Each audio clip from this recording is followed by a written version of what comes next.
Yep, it says recording. That's good. And is everyone seeing my screen with the four immeasurables and the? And the refuge, yep. Oh, okay. It's tiny, but I think people can see it. I might be able to go a little. Maybe, yeah, there you go. That might help people. How about I There, can do that's the? good. Yeah, I can do that's the good. that one first and then move down if we're doing the four immeasurables. Okay. Yeah. I just think for people there, it might be easier. Maybe just slide it down just a little bit because you've lost the refuge in bodhicitta.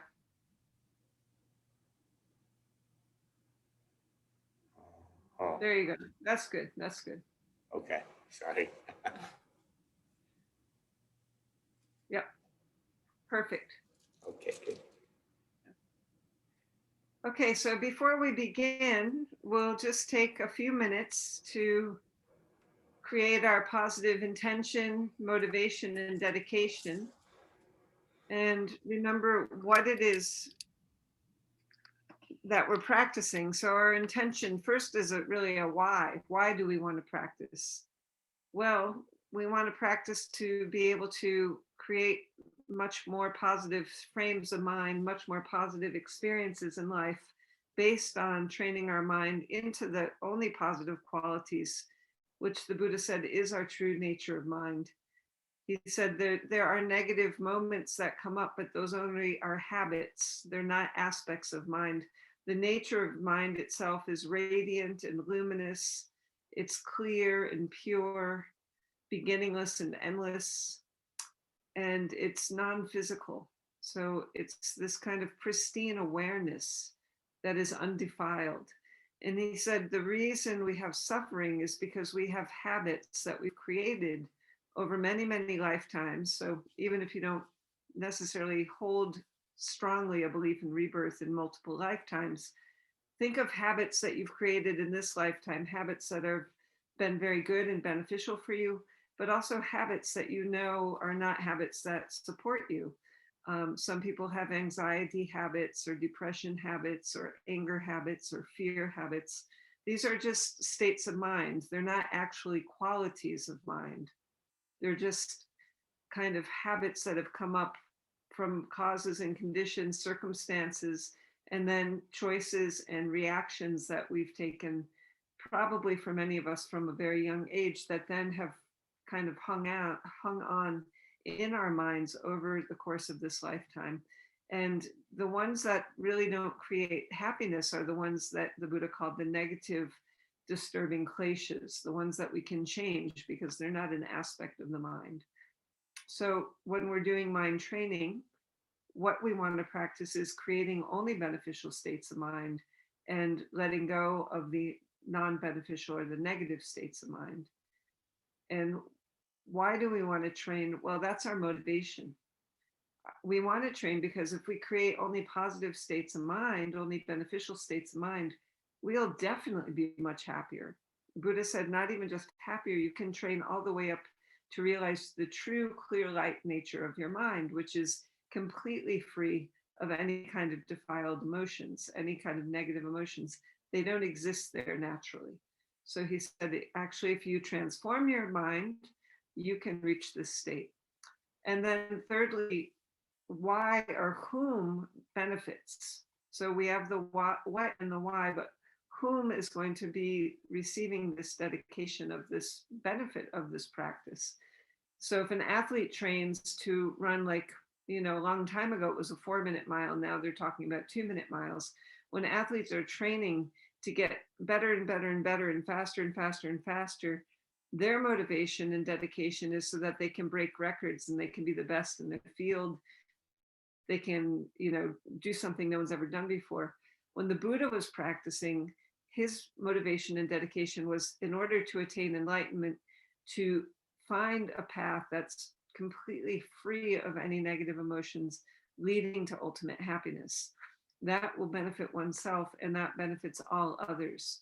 So you can imagine, if you're in an environment with someone whose main focus is, hey, wherever I go, I want everyone to feel better, feel happy, feel peace of mind, feel relaxed, feel that they're in a presence of compassion, that everyone in the room's happiness is much more important than an individual's.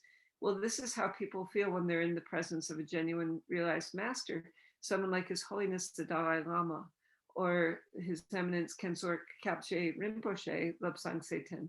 He and they have realized the ultimate nature of mind.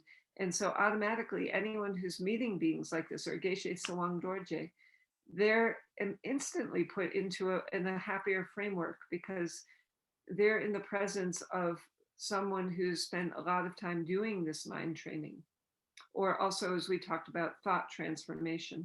So we're transforming our thoughts in a few ways. We're getting rid of the negative ones, transforming difficult situations into only positive ones. We're transforming our self-cherishing thoughts and transforming them into other cherishing thoughts. So instead of being concerned about the little I, the poor me, the ego, instead we're opening up to care about the we, which is a much greater collective of concern. And so we're spreading out our altruistic mind equally to all beings. This is where these four immeasurables will come in. So we want to set our intention, our motivation, and our dedication. We're practicing with the intention to attain enlightenment. We don't know what lifetime will do it. The Buddha said it could happen in any lifetime. You've been practicing a long time. We've met with the Dharma. First, we have a precious human rebirth. So he said a human being is the best life form to do practice, even better than being born in the God realms, even being better than born in the demigods, best to be born as a human. Why? Gods have things too good. They have everything so much handed to them, the money they need, all the wealth, all the conveniences, being adored, being prayed to, being worshipped.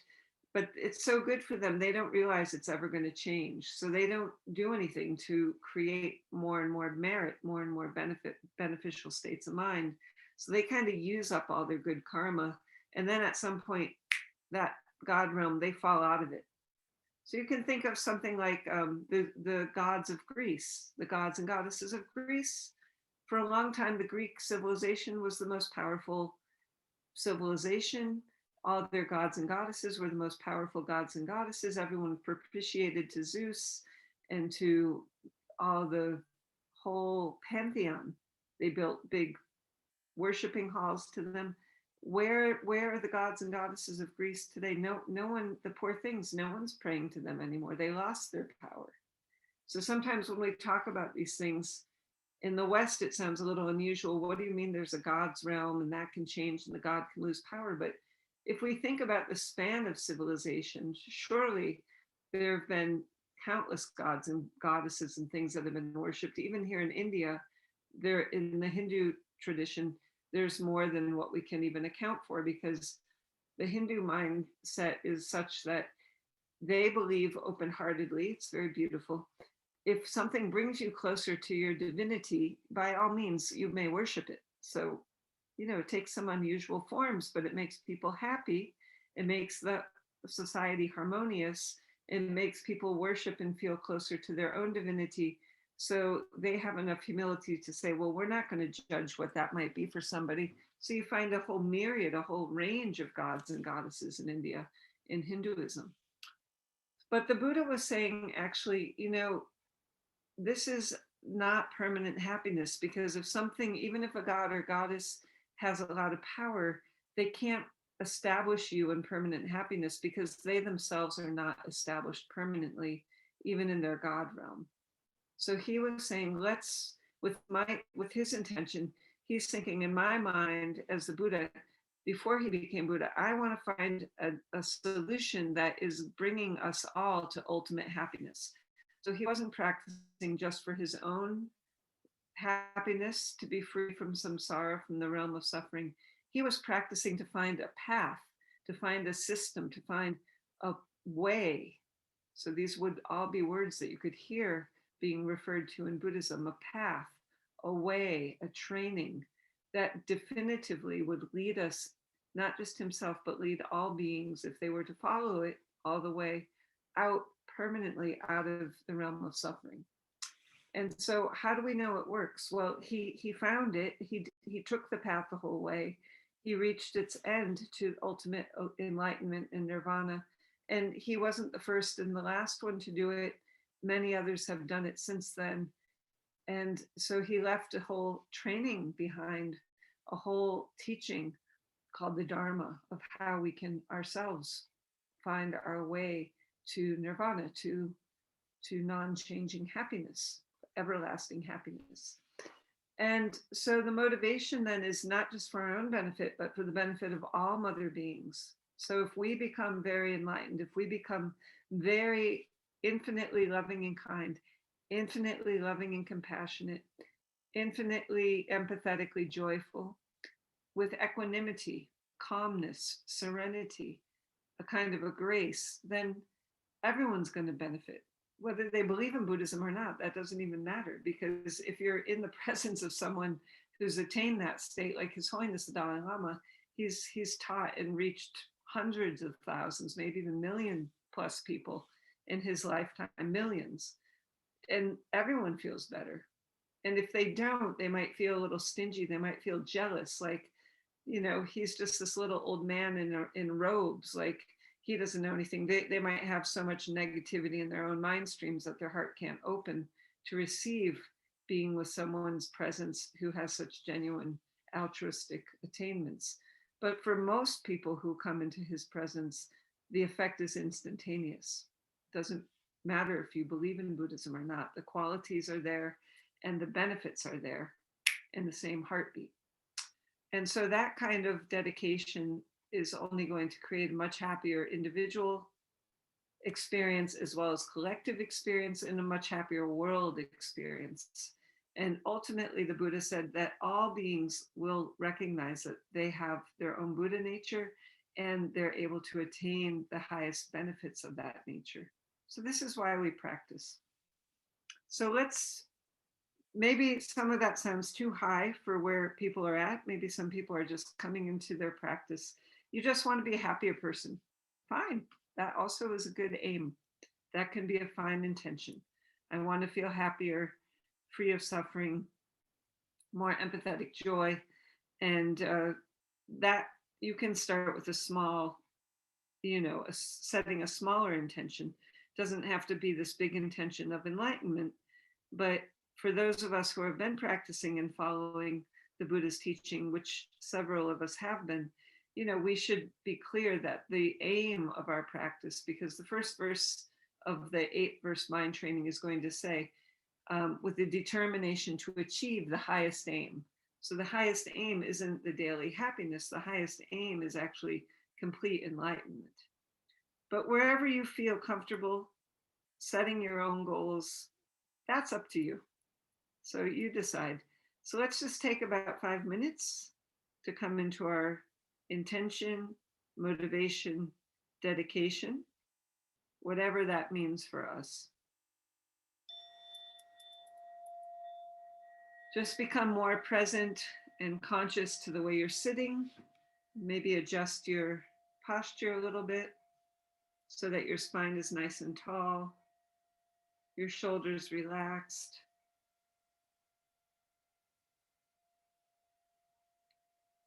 Your eyes can be partly open, partly closed, just so that you can become more familiar with a calm and relaxed yet alert state of awareness.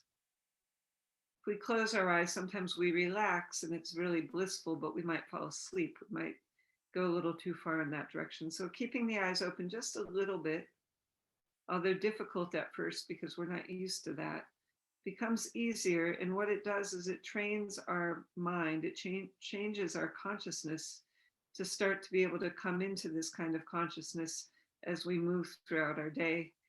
And our eyes are fully open, but the mind is affiliating this relaxed, alert state of awareness, not just sitting on the cushion, but also moving through the day.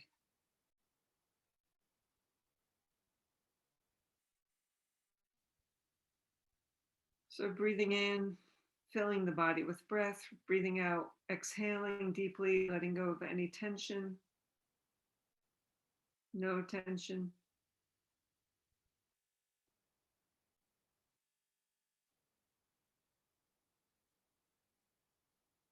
And really on the in breath, just enjoying breath, filling the body, feeling refreshed, rejuvenated, and exhaling, inviting any stress, any concerns to leave, and just resting in the moment, breathing in and breathing out.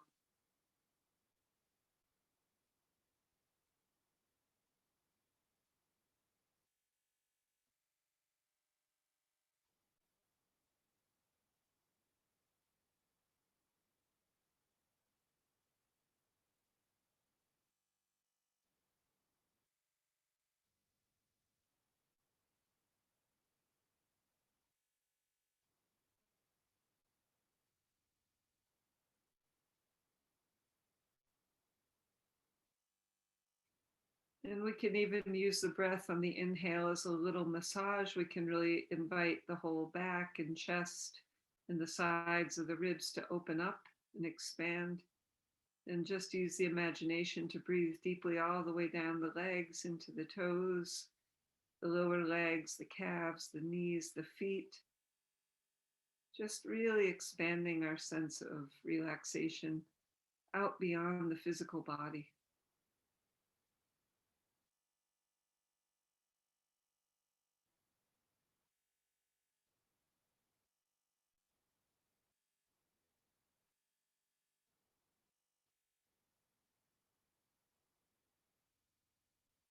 Sometimes here at the nunnery teaching the young nuns, we talk about resting in our rainbow bubble space.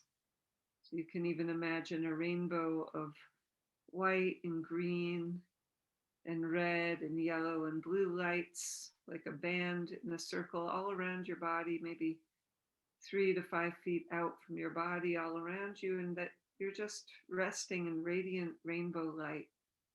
And your whole body starts to become transparent, also like rainbow light.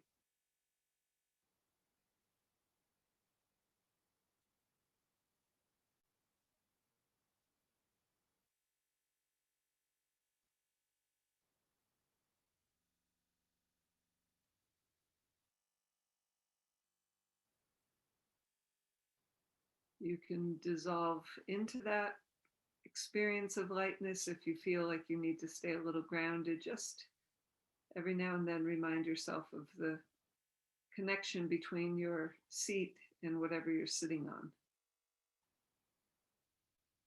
The bottom of your fanny touching a surface if you need to ground. Otherwise, you can just dissolve right into the light and expand and feel very freed and radiant and pure.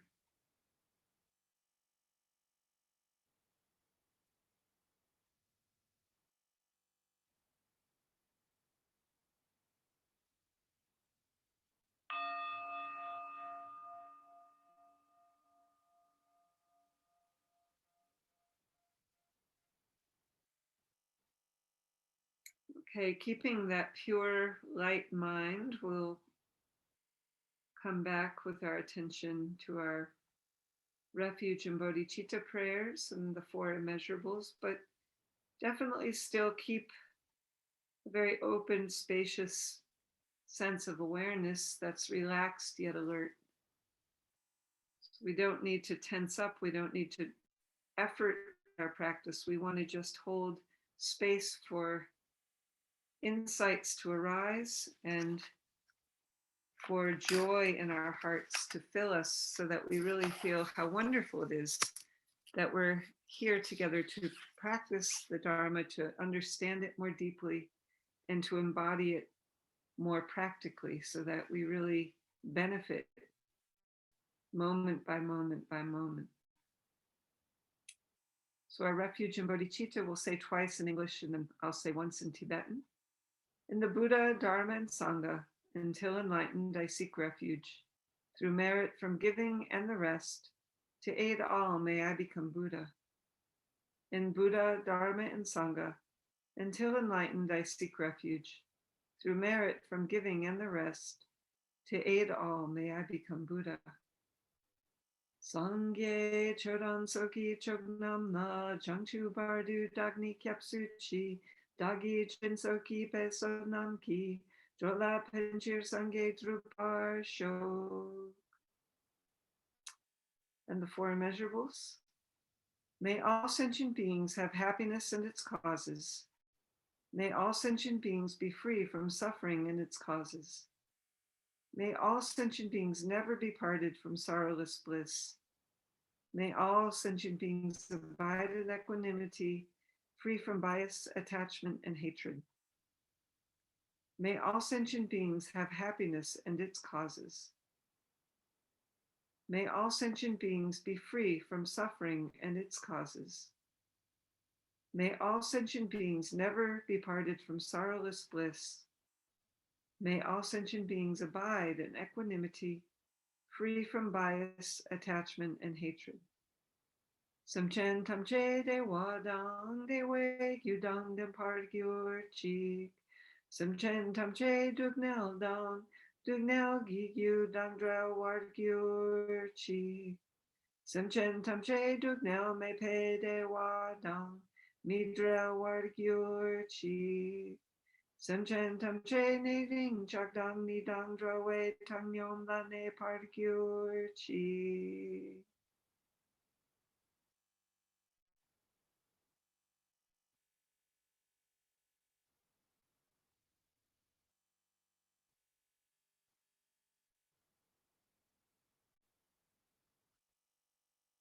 And then we can say the mantra, because we're also going to use some mantra this evening of the Om Mani Padme Hum. But to start off with, we can say the mantra of the Bodhisattva of wisdom, Manjushri. His mantra is Om A Ra Pa Sa Na Di. Om A Ra Pa Sa Na Di. You can just try it where you are. Fake it till you make it, as we say. I don't have a copy of it for display, but just Om A Ra Pa Sa Na Di. Om Rapasana Di, Om Rapasana Di, Om Rapasana Di, Om Rapasana Di, Om Rapasana Di. Om Rapasana Di, Om Rapasana Di, Om Rapasana Di Di Di Di Di Di Di Di Di Di Di Di. So the children at Ken Rinpoche's school, at the Siddhartha school, start every morning with some morning exercises, calisthenics, and then meditation. And they also say this mantra. The first time I ever heard it was these several hundred students saying Om Rapasana Di, and then all of a sudden everyone just saying Di Di Di Di Di Di Di Di Di. You just hear hundreds of them repeating it. You're supposed to say that syllable up to 108 times with the blessing of Manjushri coming and really streaming through your mind so that the wisdom of the Dharma can kind of come in and take hold. So anyway, this is also very beneficial practice of using mantra. So now we want to go to our 8 verses of mind training. And as we already had started going through almost all of them, we're just going to read through the 8 and then focus on the 7th and then kind of bring them all together.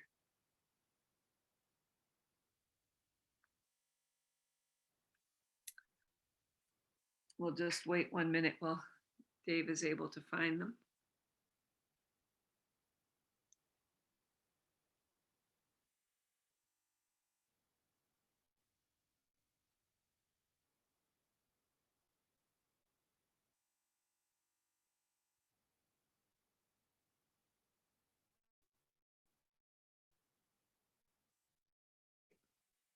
You're doing great.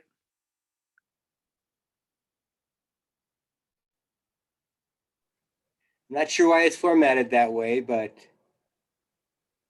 that's okay. That's okay. fine. I think we can see. As long as people can see them, that's the thing. So these 8 verses for training the mind by Geshe Langri Tangpa is Tibetan Geshe of the 11th century, who even His Holiness the Dalai Lama says he's a student of Geshe Langri Tangpa, because if Geshe Langri Tangpa hadn't written these instructions for his own practice to benefit him, we wouldn't have them.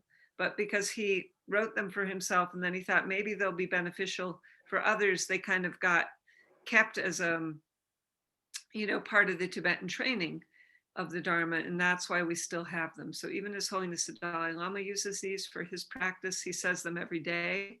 So it's good if we add these into our morning prayers and practices as our reminder, as our practice. As David says, and he wrote on your website, as I like to say, making our practice practical, because if our practice is limited to just the morning of 15 minutes or half an hour sitting on the cushion when we wake up, and the rest of the day we just think of like, oh, that's just my daily day and my practices in the morning and the evening, then we're missing our whole lifetime to be practicing with. We want to practice every moment of our life, every breath of our life. It's always there. So don't waste an opportunity of it. And that's why these, in particular, these 8 verses of mind training are also called the 8 verses of thought transformation, because the emphasis is going to be on bodhicitta, the mind which cherishes others more than self. So for us to be able to practice, therefore we need others. That's just how it is. Even as I said, people go sometimes on long retreats. They go for 10 days or some months or even 3-year retreats, and they feel like, oh, very blissful on retreat. And don't get me wrong, retreat is wonderful. I love to do it myself, but it's very easy in many ways, because it's just you're just with yourself, and your mind can start to feel like you've developed all these great qualities. There's a great story of a hermit who was up in the mountains somewhere in India doing some retreat. For a long time, people heard of this old hermit doing practice. And so one day, one of the older geshes from the monastery thought to himself, I'm taking a walk up to the mountains. I'm going to go check and see what's up with this old hermit. Did he get any realizations? And so he found the cave where the meditator was. And, as Tibetans are, they're a little bit playful. He kind of made a little bit of noise outside of the cave and then kind of just came in without being invited in. And the meditator was startled and said, "Who are you?" And the geisha said, "Oh, I'm just an old geisha from down at the monastery. I heard about you up here. I just thought I'd come up to say hello." And the old hermit said, "Well, I'm busy. I don't have time to talk to you." And the geisha said, "Oh, surely you must have time at least for a cup of tea." He's in the meditator, because it's too rude. You can't refuse it. So, okay, yes, I do have tea. I'll make tea. So he's going about quickly making the tea, and the geisha is just sitting and checking out the cave and laughing a little bit to himself.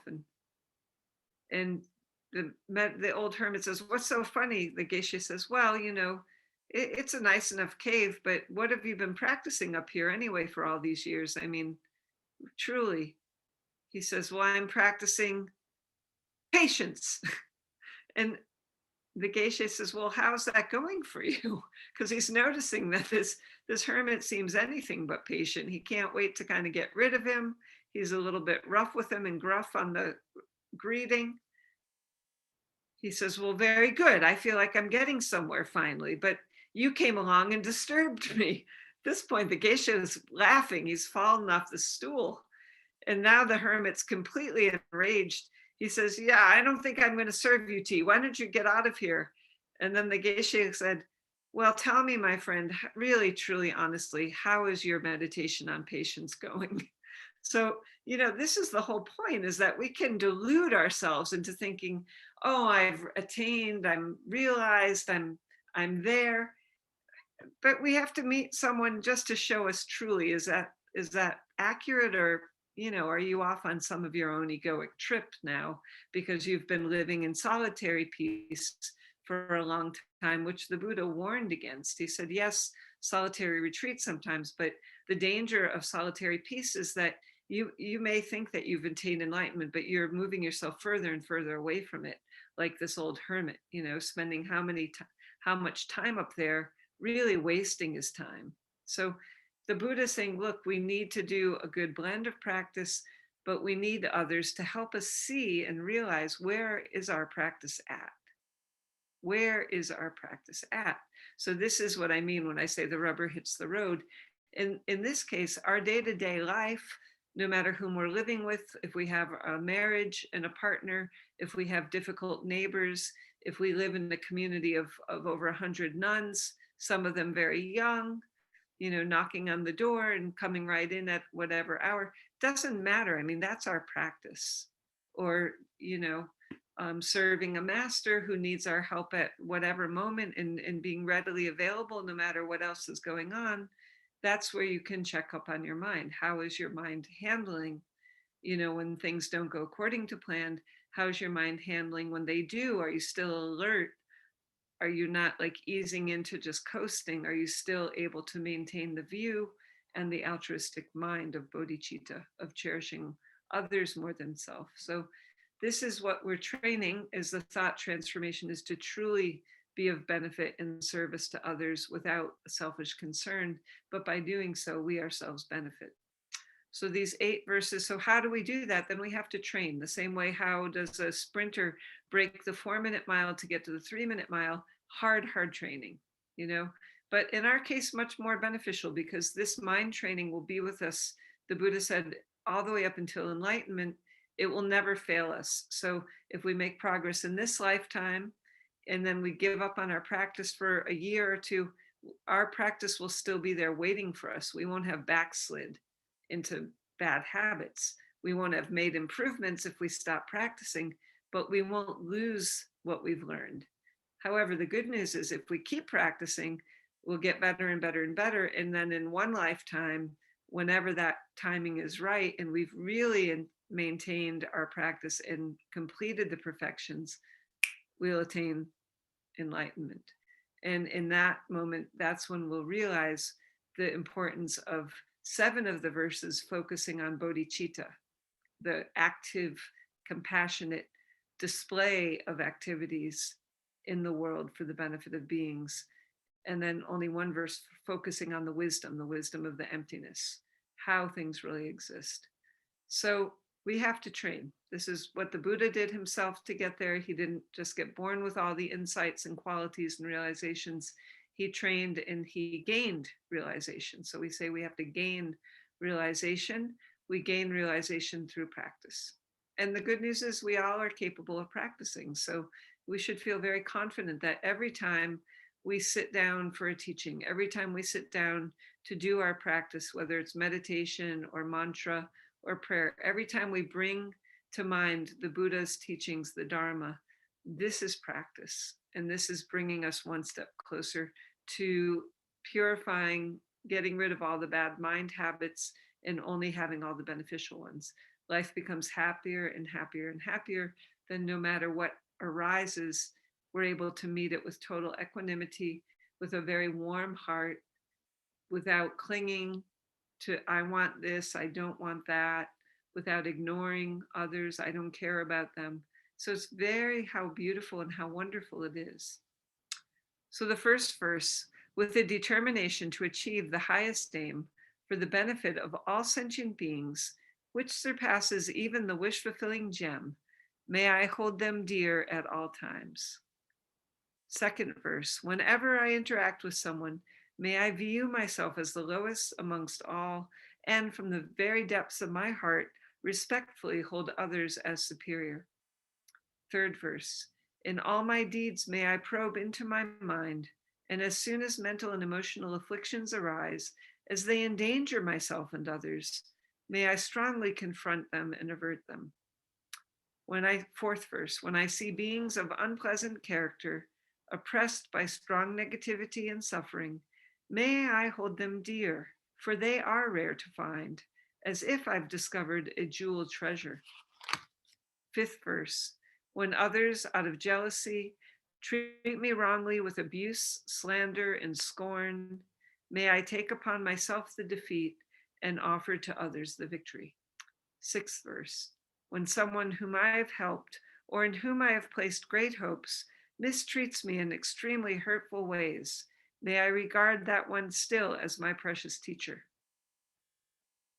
Seventh verse, In brief, may I offer benefit and joy to all my mothers, both directly and indirectly. May I quietly take upon myself all hurts and pains of my mothers. Eighth verse. May all this remain undefiled by the stains of the 8 mundane concerns, and may I, recognizing all things as illusion, devoid of clinging, be released from bondage.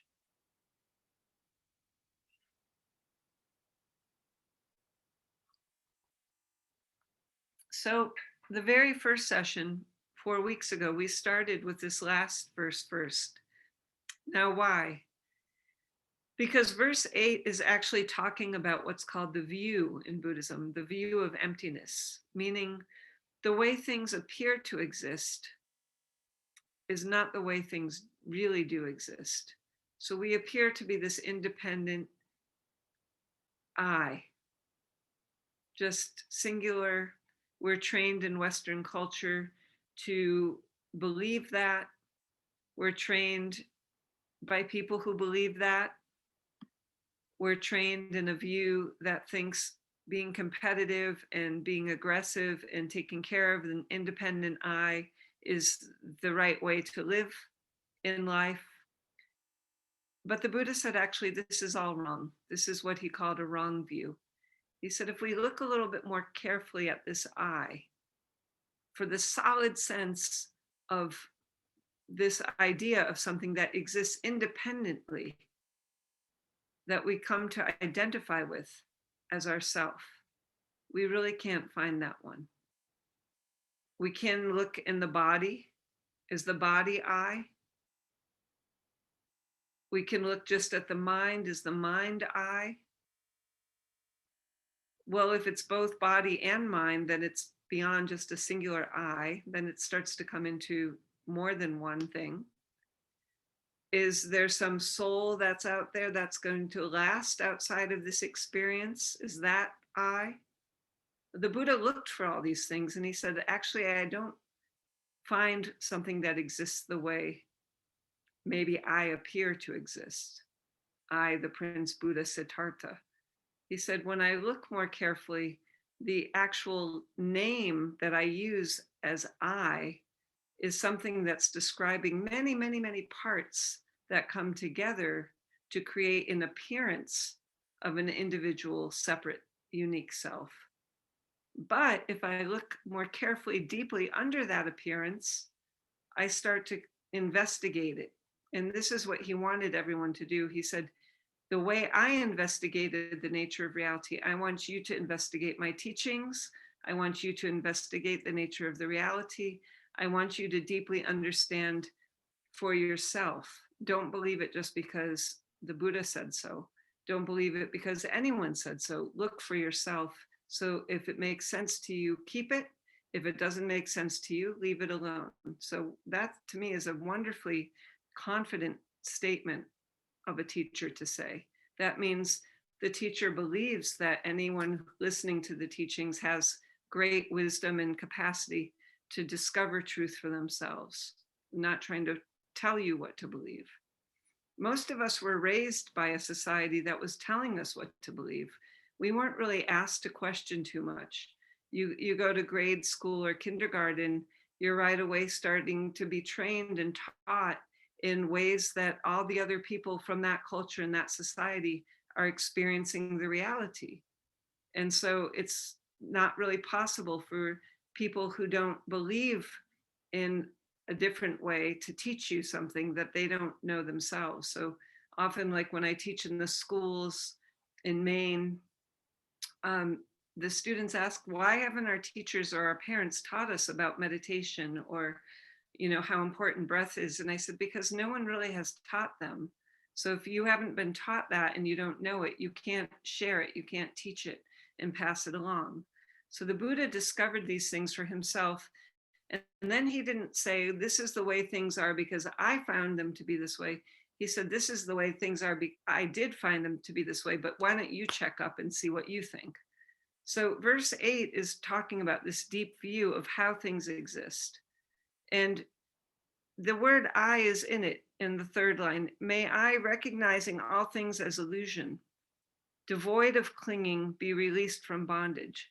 So these two lines are saying, think about first your body. Where did you get your body? You didn't create it yourself. Our body came together, the biology of it, through lots and lots of intricate information carried on DNA that happened when the sperm of our father met the egg of our mother, and then the fusion came and life took hold. And even that one sperm had a lot of competition and got there fast. So it wasn't like the father had just this one sperm that got to the one egg. I mean, you know, it was a very specific and unique experience based on many, many different causes and conditions that brought us into this biological physical form. Then think about our mother carrying us and that we're gestating in the womb. She's eating so much different kind of food, drinking liquids. We're growing, growing, growing. The cells are creating. How many myriad of cells? We can't even count. So we already can start to see that that I is made up of so many different moments in time, physical conditions that come together in time.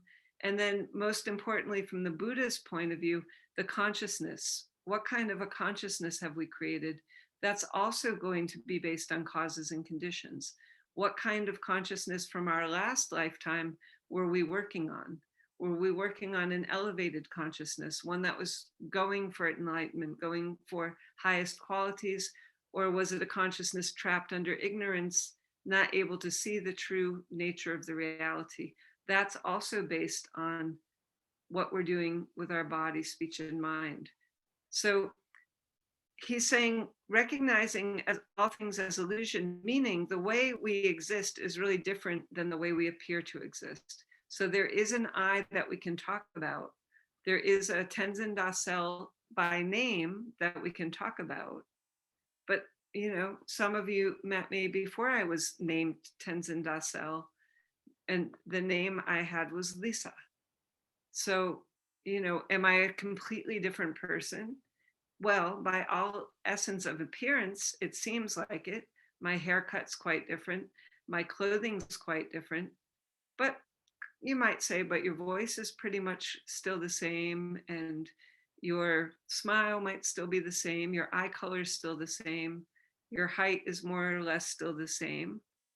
So some things have changed, and yet there still is a basis. I didn't become an entirely different person. In other words, I wasn't reborn into some new kind of physical form. I'm have changes that happen because of impermanence, but the name has changed, the label has changed, because some of the appearance has changed, some of the intention has changed. So the Buddha said, this is everything is impermanent, everything can change. Our minds can change, our bodies can change, not only can, but they will. Our hairstyle can change, our opinions can change, everything. So he said, this is the true nature of how we exist. And so that's why he's saying all things, although they appear solid, they appear permanent, they appear independent, that's kind of like an illusion. It's not really their nature. So if we think about it deeply, we can see it. That's why he says, be devoid of clinging. Devoid means let it go. Don't let your mind cling on to this illusion of permanence, this illusion of solidity, this illusion that things don't change. Let that go, and then you'll be free. You'll be released from the bondage of the mistaken idea that things really exist independently the way they appear. So, you know, he's asking us to really investigate. And that's why the last time when we were in Colorado with you, we were looking at the Heart Sutra. So the Heart Sutra is really the sutra about emptiness, about looking more deeply into the individual agent is empty, appearances are empty, everything is empty. It doesn't mean it doesn't exist. It doesn't mean that at all. It just helps us understand how things exist. So it's not nihilistic. Because there are appearances, right away we can say it can't be nihilistic, something is there. But how they exist, That's where emptiness shows us how things exist. Things exist based on interdependence, on dependent origination, how things come together in deep, deep, deep connection. As I mentioned, through the physicality of the cells creating the body, changing, new cells growing all the time. If the cells couldn't change, we would never be able to grow. Our consciousness changing, learning, evolving. If we couldn't do that, life would be static. So emptiness just means how things are arising, coming together, changing, transforming. And that part of it's beautiful. That means the sky's the limit. That means we can continue to evolve all the way up into enlightenment, and nothing can hold us back because that is our nature. So once we start to understand, and for some people who are new, don't try to dive too much into this part of the teaching because it takes a while. But for some of you who have been studying for a long time, the more emptiness is realized, the more that these kind of reified appearances start to dissolve. It means they become less real seeming. We start to can let go of that concrete view, and we start to open up and allow things to be as they are, which is flowing, fluid, very light, very free. We can rest in the awareness of that and just allow things without grasping. So these other two lines in the 8th verse, may all this remain undefiled, meaning we have to also let go in our mind of these 8 mundane, these 8 worldly concerns. These are the 8 worldly concerns that are more materialistic. They're more how ordinary beings see the world. They're more the concerns that we were trained to think of as the most important in life, meaning pleasure we want, pain we should avoid, gain we want, loss we should avoid, fame we want, infamy we should avoid, praise we want, criticism we should avoid. These are the things that keep us swinging and moving back and forth in samsara out of ignorance. So out of ignorance, we cling for desires, and then we create, if we don't get desires, automatically we'll create hatreds, aversions. And Buddha's saying, and the Geshe in these 8 verses is saying, stay away from these kind of concerns. They don't lead to lasting happiness. What he wants to help himself think about and remember is, I'm going completely for lasting happiness. I'm letting go of these empty appearances and this clinging mind. I'm going to be spacious, open-hearted, altruistic, develop the qualities of bodhicitta, the mind that cares for others more than self, because actually others and self are equally empty. Everything has Buddha nature. And so there doesn't need to be this big discrimination, this big discernment between others and self. If the mind recognizes Buddha nature and the mind recognizes its own Buddha nature, then everything the mind starts to perceive becomes established in Buddha nature. Everything we're experiencing is going to become very clearly then experienced through a mind that's very clean, clear, and light. Because our whole life, our whole worldly experience, everything is being made up through our mind. Everything is from mind.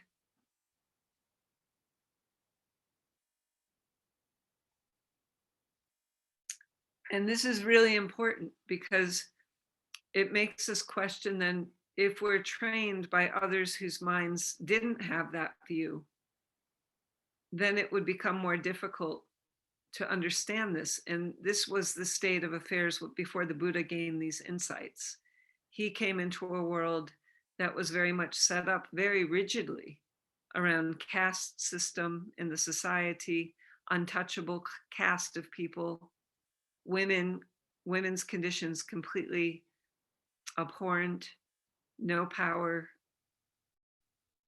Brahmins holding all the power of reading and writing, therefore controlling the society, all the gods and goddesses having to be only served by special priestly caste of the Brahmins. So a lot of power concentrated in very few hands. And that was the way it was always, had always been, and was supposed to always continue. And then Siddhartha said, no, I'm not buying into that. I don't believe that. I think there's something better and something much more beyond all of this. And then he went on his quest. So he's inviting us to come along with him. And this means we start to train in the same way he was training, to try to understand and perceive in a much wider and liberated, more freeing his mind. So let me pause just here for 1 minute and just ask if there are any questions about this 8th verse, or about emptiness, tompani. About another way to talk about emptiness is dependent origination. So it just means empty of existing by itself independently. And then another way to call it dependent origination means, well, then how do things exist? It means they exist based on many, many, many different causes and conditions that bring circumstances, whether they're material circumstances or consciousness circumstances or location circumstances together. That's dependent origination. But let's see if anyone has any question. I can't see you, so maybe Dave, you have to take care of that. If anyone wants to unmute or send a.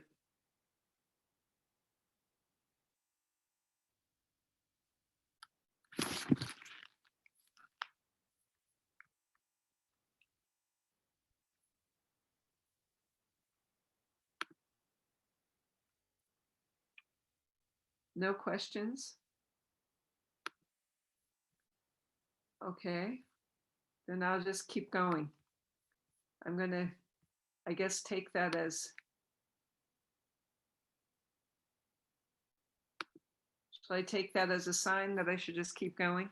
All right.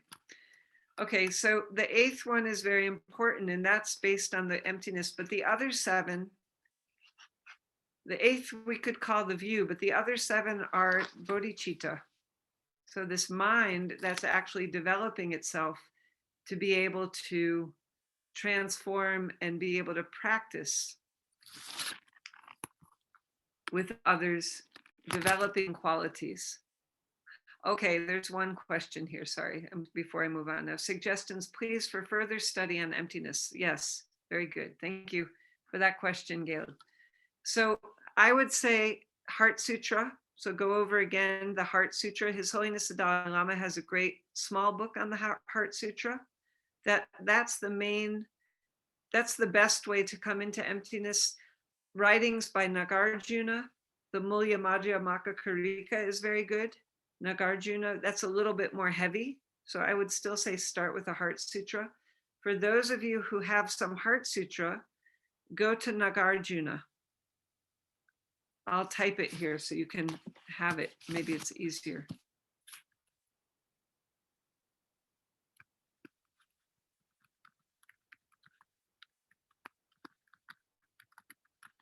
Wisdom of entering the middle way.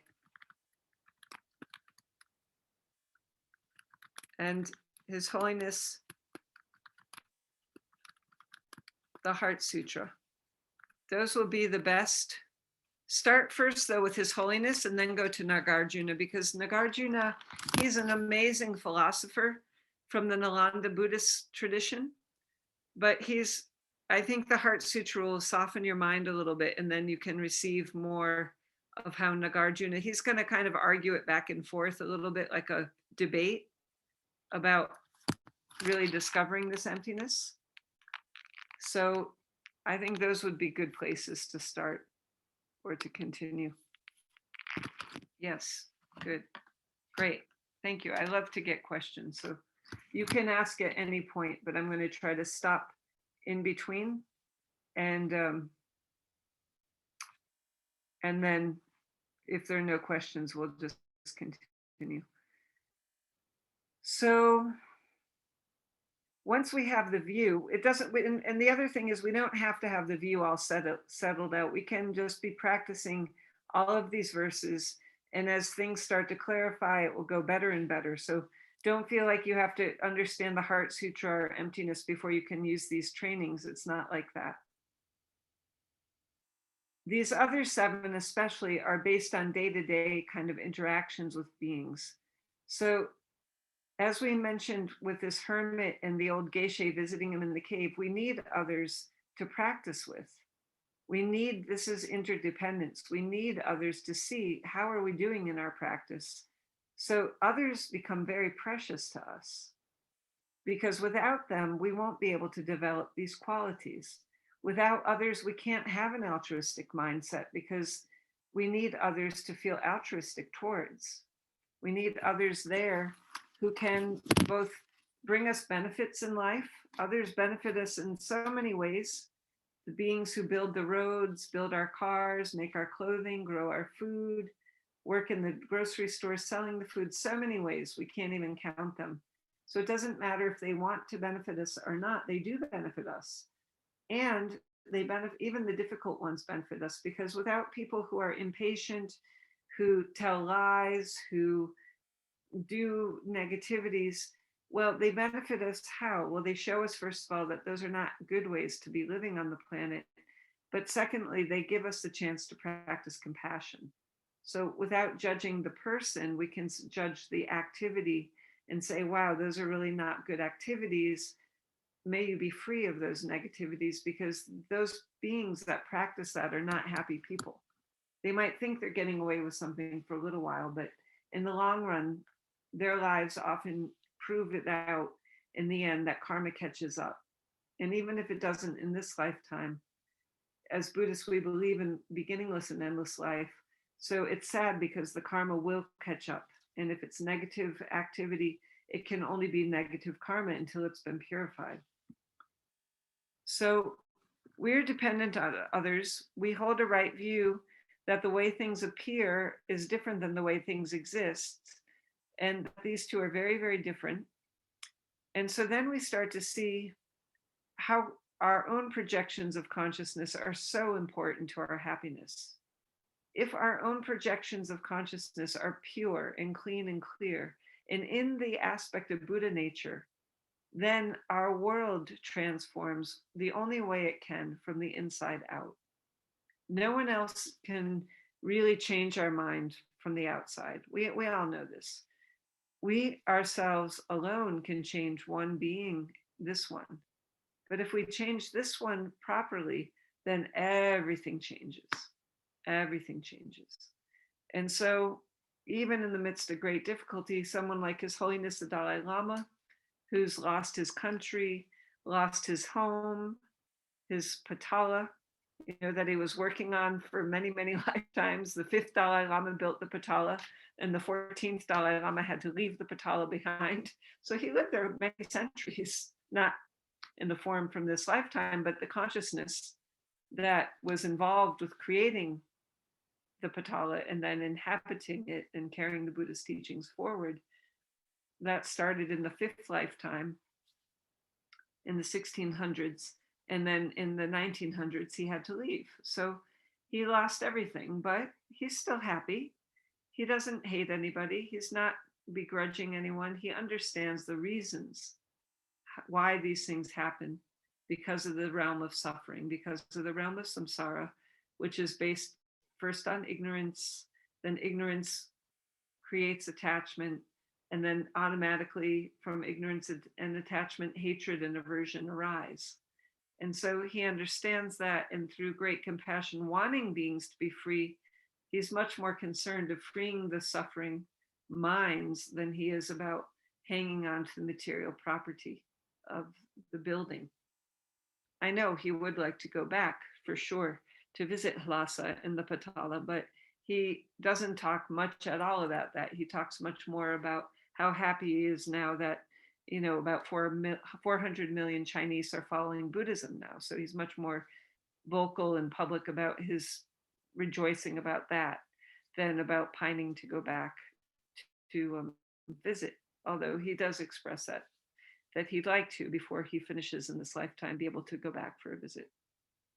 So by finishing karma, by ceasing karma, because karma can be cut off, when we figure out that there's nothing and no one there in the end to create bad karma, when we purify completely to our pure Buddha nature, all the afflictions are gone, all the way misperceiving reality changes, then this wisdom comes into focus.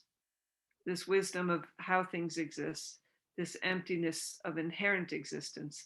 Well, if they don't exist inherently, they come into existence through causes and conditions. Then we start to see why these verses 1 through 7 are so important, because we want to create the very best causes and conditions for our happiness and the happiness of others through this selflessness. This bodhicitta altruistic mind starts to arise.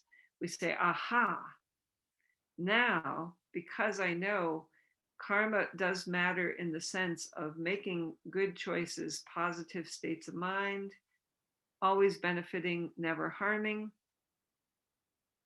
And I can choose, we can choose how to create all of the best karma through our body, through our speech, and through the mind that is saturated with bodhicitta, the mind that only wishes to benefit, never harm, the mind that becomes much more heightened and sharpened to speaking carefully, to feeling genuinely. And then the body becomes much more beautiful, peaceful, very gentle, very kind. You're not going to create harm using the body. Then it becomes very easy, because then your body, your speech, and your mind are all going in the direction of bodhicitta, of only benefiting through altruism, others. And so then this first verse, oh no, let's stay with the 7th verse because we already did the others. So then let's go to the 7th because we've already discussed the others. In brief, and then the mind feels, in brief, may I offer benefit and joy to all my mothers. This is the mind of bodhicitta, both directly. So like directly would be right now, sharing the Dharma, teaching the Dharma, listening to the Dharma. This is directly beneficial for all mother beings. And then indirectly, we can do Tonglen, this idea of exchanging self with others, meaning then we start to understand, yes, I'm then going to be willing to quietly, so we're not going to tell people, I'm a great bodhisattva, I'm willing to suffer for all beings. It's not going to be like that at all. Quietly, we're not going to discuss it. We're just going to take it as our practice, that all the hurts and pains of our mothers, we say, may their non-virtues ripen onto me. May my virtues ripen for them. So for example, if someone has the anger habit, the anger is coming directed towards me, I'm going to maintain equilibrium. I'm going to recognize that it's not that person who's a bad person, it's that habit. Their anger habit is there. I'm not going to respond to that anger habit. I'm going to quietly just name it internally, not get caught up in it. Stay like a piece of wood, stay very still. Let them say their piece. And when they're finished and they walk away, take a sigh of relief because I haven't engaged. I haven't verbally said anything. I haven't physically tried to harm them. I haven't mentally judged them as a person, saying they're so stupid and bad. I can't stand that one. Just their bad anger habit showed up. Their bad anger habit went away. And then you can genuinely feel deep compassion. Om Mani Padme Hum. May that person genuinely be free and not feel anger, but to feel loving kindness. And you don't have to say that directly to them for them to benefit from that deep intention, that deep commitment. They've already benefited because you haven't fed their anger habit. You haven't replied in kind with anger. You haven't replied in kind with judgment. You haven't replied in kind with hatred and pushing them away. You're replying in kind. You're replying by being kind, by being loving and kind, maintaining noble silence. accepting willingly that they have that anger habit. And in that moment is not the time to try to solve anything. You have to be willing through loving kindness and compassion to let it go. And then later, maybe they'll surprise you and come back to you and say, "Oh, I'm really sorry I talked to you like that. I don't know. I guess I just lost my temper." Or your silence might be much and often is much more profound for them to reflect upon something and maybe to understand for themselves because they hear the level of their voice, the volume of their voice. They feel the agitation. And then nothing else is responding and distracting them from it. And then they maybe feel more aware of the harm of that habit because nothing else is going on to distract them and the dynamic isn't created such that they can get distracted by externally avoiding their bad state of mind, that then they have to sit with it. And that's when for them some deeper insight maybe will arise, that they might start to think, wow, that wasn't really helpful. Wow, that wasn't really very kind. They might be able to find even humility where they hadn't before to say, geez, I'm really sorry. I don't want to lose my temper like that. That might be just through silence a capacity for them to transform that habit. So that's why saying directly and indirectly, because the way these dynamics work, it's a very mysterious and subtle process. And sometimes it's a very overt process. But we just do the practice. We don't worry. We don't have to fix anybody.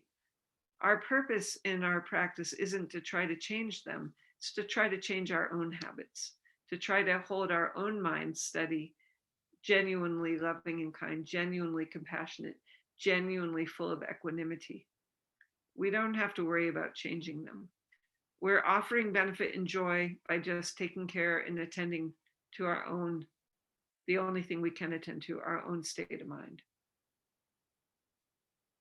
Any questions about this verse? Or any examples that people would like to put out as a discussion point to consider? In brief, may I offer benefit and joy to all my mothers, both directly and indirectly. May I quietly take upon myself all hurts and pains of my mothers. This is also often in the West not a very popular verse. It sounds a bit daunting. But it's not a verse about becoming a doormat. It's not a verse about just rolling over and taking anything. It's a verse about standing strong in the truth of your own capacity, your own power of your mind to be able to meet with someone else's difficulty without giving up the higher ground and the truth of your practice. It's very powerful. So please don't misunderstand. It's not about becoming a punching bag or a doormat. It's much more elevated and strong about being able to deal with difficult scenarios, deal with difficult person's states of mind. Maintaining a clear view, it isn't the person, it's their state of mind in that moment that's difficult. The person might be totally lovely in other moments, and in fact is, because no one's always 100% only difficult.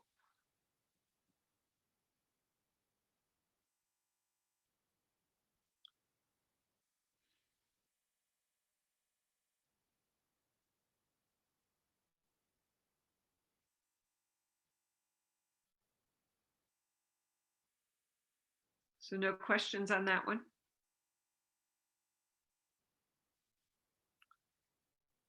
So this verse, the seventh verse, now I'm shifting a little bit of gears to the four immeasurables.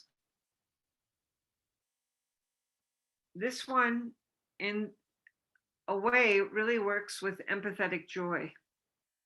And you might say, well, I don't really see that, Dessel, because I'm saying I'm going to quietly take all these hurts and pains of my mother's onto myself. But where's the empathetic joy? But it's in the first opening sentence. May I offer benefit and joy, because our number one commitment is to offer benefit and joy to others. And so the best way to do that is by feeling in whatever circumstance, not only when people are nice and friendly and kind to us, it's very easy to feel empathetic joy. It doesn't really take effort. But when there's some difficult emotion in front of us that someone's going through, that's when it becomes more challenging. So we remind ourselves, look, my main concern is I want to delight in others, people's virtues, successes, and joys. That's my main concern. And so we rejoice when people get good news. We rejoice in their good news. We can feel empathetic joy. We can attend to the virtues and successes of others and oneself and grow this empathetic joy. Kind of a refrain we say in our medicine Buddha practice: how wonderful it is, how wonderful it is. It is wonderful. I mean, overall, people are so kind. They're amazingly kind and good. Everyone has Buddha nature, the Buddha found. So that's the starting point. What's difficult sometimes is we might get lost in frivolous joy. We might get lost in small happinesses that aren't really empathetic joy.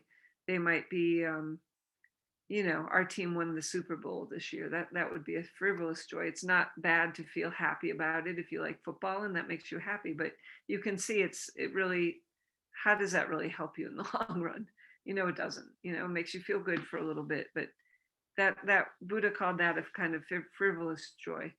Also, what's kind of a further enemy, instead of feeling empathetic joy, sometimes we feel envy and cynicism.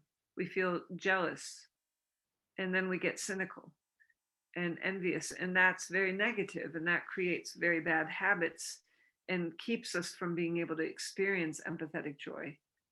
So we don't want to develop that, and that's why in verse 7 it says, may I quietly take upon all hurts and pains of my mothers, offering them benefit and joy directly and indirectly. Because if someone came to us with their hurts and pains, and we felt like, in German there's a word, schadenfreude, kind of like you rejoice in someone else's suffering, and you feel like, aha, they finally got theirs. That's cynical. That's also very negative, and it's cruel. It's very mean to delight if other people have hardships, and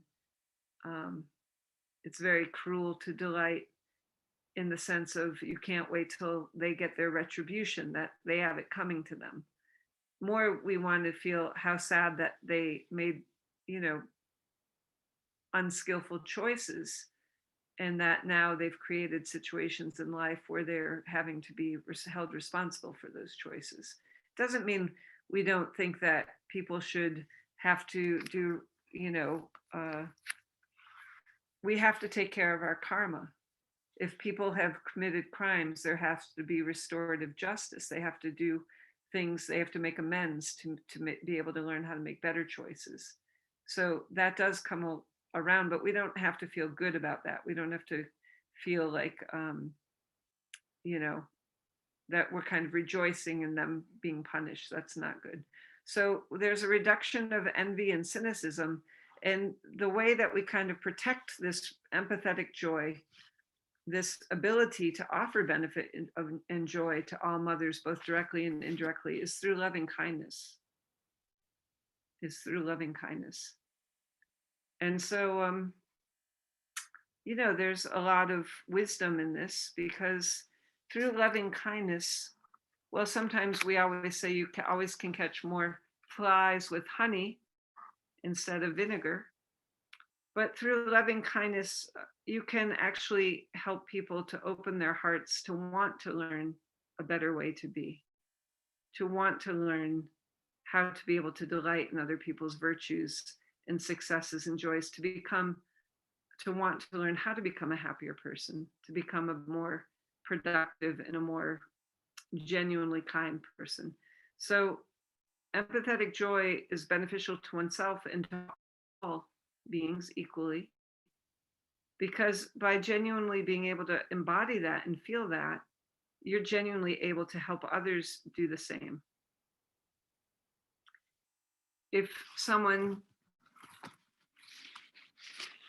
well, I can give a good example, I suppose, here. So a few years ago, we were really working with these mind training verses at the nunnery, a different nunnery where I was living. And one day I had taken the nunnery van to go visit a nun who was living nearby by herself. And we had a lunch, and then we did some walking around the temple. It's called Kora circumambulation, and we had a nice time. And it was a few hours, and then nice afternoon, and I came back to where I had parked the van. And I don't drive very often in India, and that was just when I had begun to drive.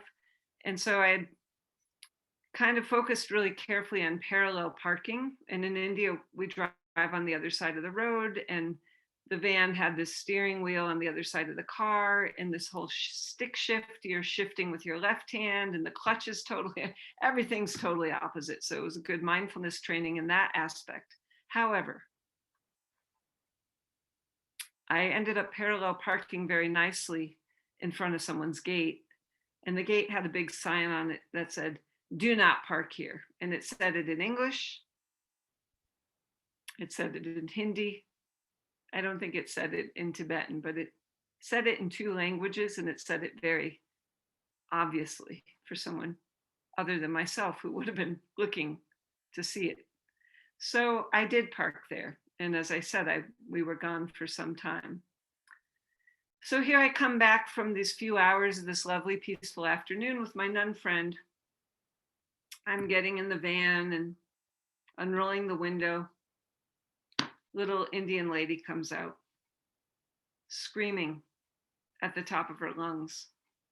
I'm in such a good space, I have no idea that I'm the target of her wrath. Oh yes, but I was. I got it. Turned off the van, got out of the car, walked over, and as I'm walking towards her, right above her head, I see the sign, "Do not park here, don't block the driveway," yada, yada, yada, in Hindi, underneath saying the same thing. And she's basically screaming at me saying the same. "Can you not read English? What is wrong with you? My husband had to get out. We could not get rid of your van. We were trapped inside. He couldn't use the car. We had to call the taxi." But I mean, the volume was much higher. The wrath was much stronger. Then I thought, okay, yeah, you're in the wrong here. So I just stayed quiet. My first thought, I remember in the moment, was to want to say to her to calm her down, "Have you never made an honest mistake?" Because it was an honest mistake. It wasn't like I had seen the sign and I decided to park there anyway. But luckily I was training in these verses. I kept my mouth zipped, zip my lip.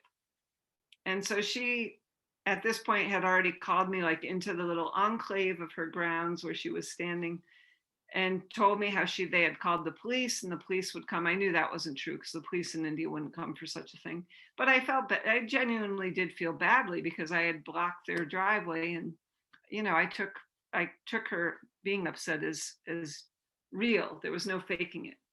So I apologized. I wait till she calmed. I looked her in the eyes. I said, "I'm very, very sorry." And I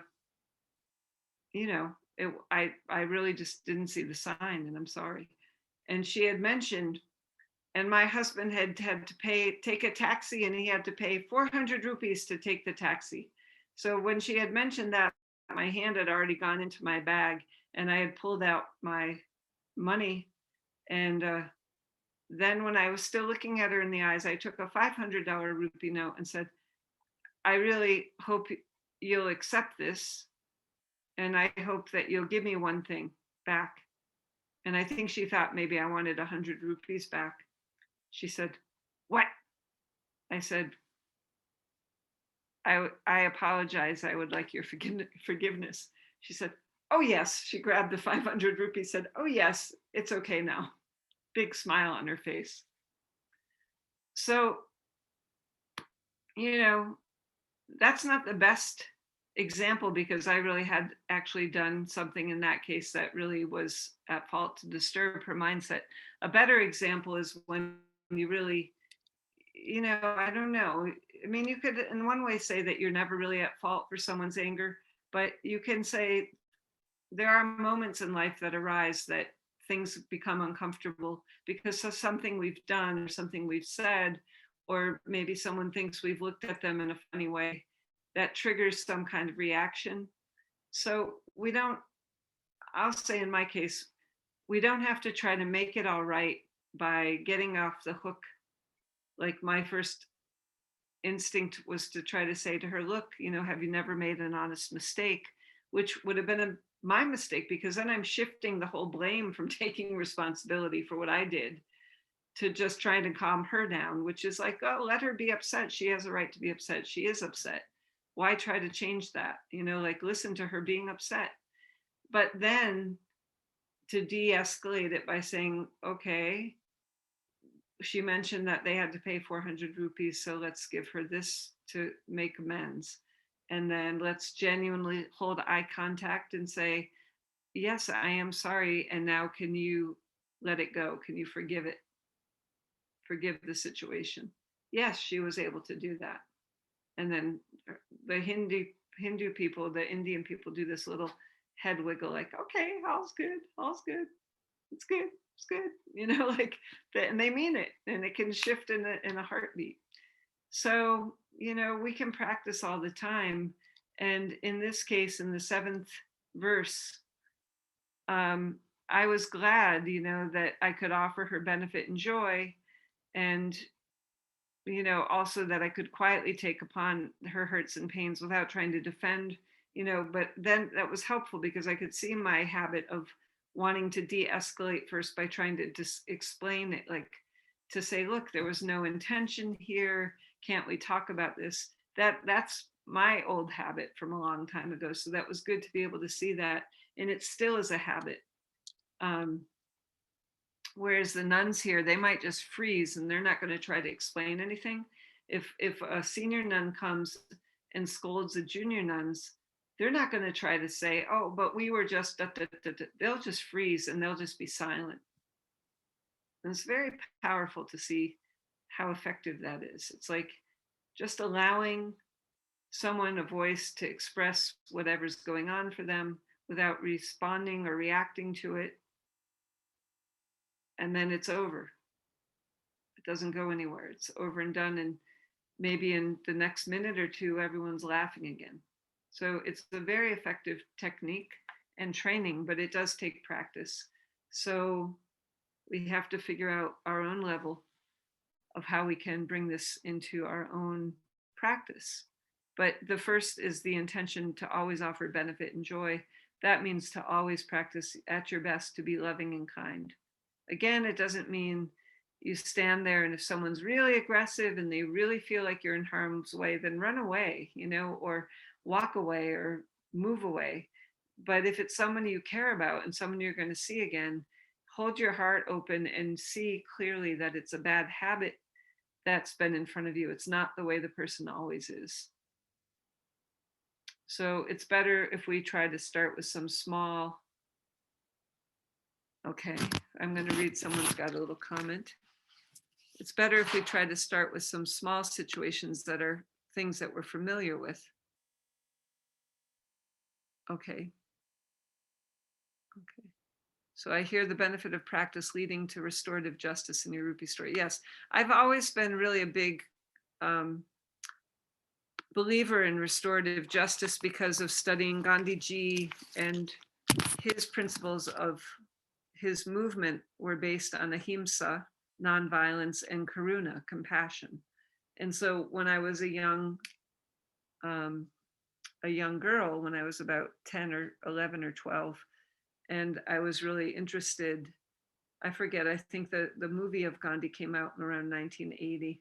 So at that point I would have been about 16, but some years before that, my mother had the big book, the big biography of Gandhi, and I started to read and was really thinking how powerful this idea was that you wouldn't fight back through aggression, but through truth, to use the higher truth. And so, yes, that throughout even my younger life was very clear that was the most powerful response. And it's proven itself out many, many ways. throughout my life, and I'm willing to bet in bigger ways will still be coming. So we can think of His Holiness the Dalai Lama with this example. He's constantly crediting Gandhiji's commitment to ahimsa and karuna and his own influence. Martin Luther King Jr. came to India to study and learn the techniques that he brought back to his movement for civil rights of nonviolent civil right disobedience. So, there are points with higher truth where it is seemingly paradoxical to take a certain approach, but it's so effective. So it may seem odd, may I quietly take upon these hurts and pains of my mother's, but the truth is it only builds your muscles of loving kindness much, much more powerfully because you yourself come to experience the benefits, and you yourself then can come to truly and deeply believe in them. It's not like you're just reading about it as an idea, but you really experience it. And then the power of knowing it deep, deep, deep down is with you, and it will become unshakable. It will become like in Buddhism, we say with the Vajra, the Vajra is indestructible, wisdom and compassion, indestructible loving kindness. Nothing can break the Vajra. It's fused. And so this is also called like a thunderbolt. It's got the power of the thunderbolt. And all those spiritual qualities are within that symbol. I think someone just maybe asked a question here. How have you integrated the balance or perspective needed for punishment with the principles of restorative justice? So instead of punishment, let's think of it as karmic payback. So punishment, we could say, but let's say we have to purify our bad habits. We have to pay back our karma that we've developed through ignorance, through attachment, and through aversion or hatred. I think that just means, first of all, if we can get to it before it ripens, in other words, if we can acknowledge that we have a bad habit, and we then say, I want to purify this because I'm going to bring it into my consciousness and I'm going to work with this habit. So instead of responding by distancing, like if there's a difficult situation with someone, instead of creating distance from them and judging them and saying like, oh, I don't really like them, or I'm just going to avoid them, I'm not going to be part of being in their presence. Instead, I'm going to look at that mindset and say, what is it about my own mind that I think I'm running away from? Because in the end, there's something you need to change. It's not because that dynamic's going to come up with other people. That feels a little not so clear. Let me think of a better example. Let's say you have a stealing habit. That's a good one because that's more obvious. If you have a habit of stealing and you get caught stealing, well, I'm not saying you should have restorative justice of just saying, oh, I'm sorry, I have a stealing habit.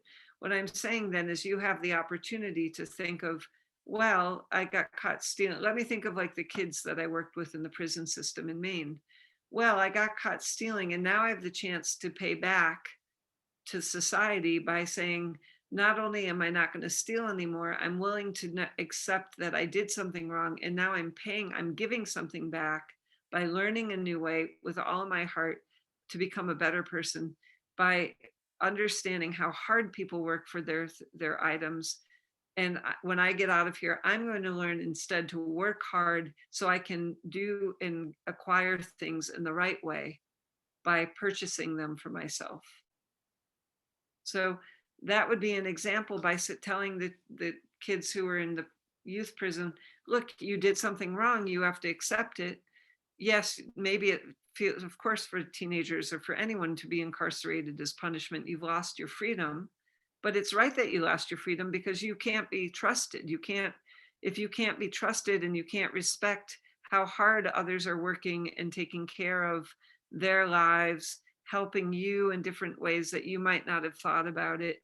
Like someone owns a little store and you go in and steal items from their store. Well, they're helping you because they had a store there. And if you're hungry and you've been working hard, you should go in and pay for your food not just take the food and walk out because that person's trying to create a business. You try to help them understand that, yes, if there is something that you've done that's not respectful, that's unethical, you have to do something to make that right.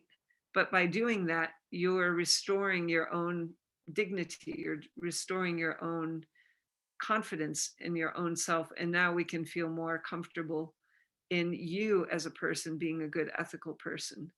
But, especially with children, often they've been in environments and home settings that, or with their friends, their gangs or whomever, that those environments have encouraged bad behavior. So first you have to just name it as behavior and not as the person. So what I do often with the girls in the youth center who were locked up and the boys, two groups that I taught, often I had a singing bowl, a heavy metal bowl. And I would say to them, if I took this singing bowl and we're used to sitting nicely in meditation and you trust that everything's going well, but all of a sudden one day I just threw it at you and I hit you in the head with it, what would you do? They'd say, well, probably throw it right back at you. I said, well, how would you feel? Well, I'd be angry. And I'd say, well, who would you be angry with? Well, with you. And I said, why would you be angry with me? It was the bowl that hit you. I didn't hit you. It was this heavy metal bowl. Yeah, but you threw it. Well, why would you be angry that I threw it? Because you should know better. You weren't doing that before and then you hurt me.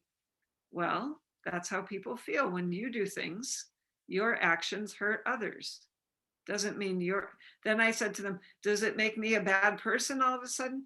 Well, yes. I said, but all those other weeks I came in and I was very peaceful and kind and calm. And I did one thing and all of a sudden I became a bad person. They said, well, sorry, but yes. So they kind of understood that just one bad decision can change the way we feel about somebody. One bad decision on my part to harm them could, no matter how kind and loving I had been all the other times, could actually make them start to see me very quickly as a not good person and not trustworthy person. So that's how you help them understand about behaviors. So I said to them, so it was really my behavior. It was my behavior that was harmful to you. Did it really change me as a person? Would I be able to say I was sorry? And if I never did it again, would you give me a second chance? And then they thought about it. They said, well, yes, because mostly you hadn't been that way. So we would believe that you still could be nice again and that you wouldn't be throwing things at us. So then they started to understand restorative justice, that, okay, we make mistakes, but actually it's not how we always are. It's not even how we usually are.